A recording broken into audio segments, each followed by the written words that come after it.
An adjustment inside of Photoshop allows you to apply color and tonal transformations to an image.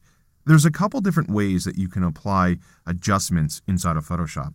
The first option is to come up to the Image menu, and under the Image menu, you can choose Adjustments. And you'll notice here we have several different types of adjustments that we can apply. However, the best bet, honestly, is to come over to the Adjustments panel. If you don't see the Adjustments panel, all you have to do is come up to the Window menu, and under the Window menu, you can choose Adjustments. So the Adjustments panel will allow you to create an adjustment, but all that adjustment information is stored on a layer. By storing it on a layer, you preserve all the original pixel information of the image. Additionally, you always have the ability to come back and make modifications to the adjustment or turn off the adjustment completely. So for this example, what we're going to do is just click this button right here, which is the black and white adjustment.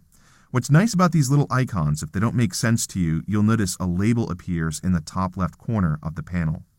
In this case, we do want to apply the black and white adjustment, so when you click it, it's applied through a layer, and you'll notice that the Properties panel opens.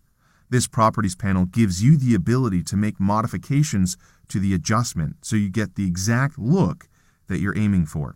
For example, maybe you want a higher contrast black and white image.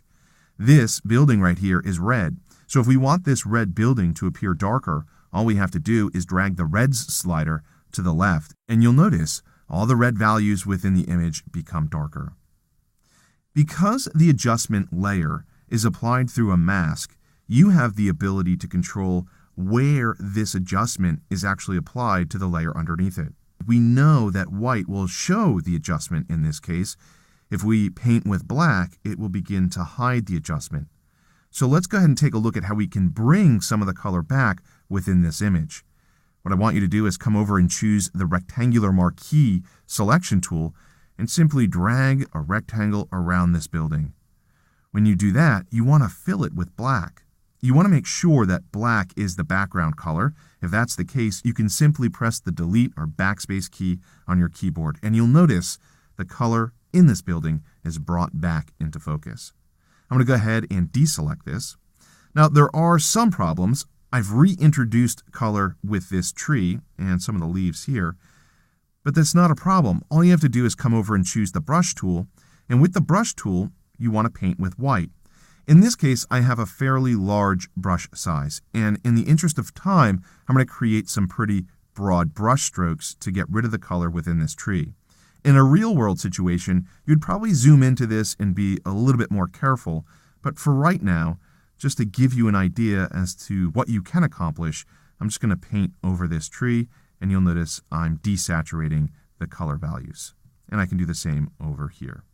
Remember, you can control the size of your brush by using the left bracket and right bracket keys on your keyboard.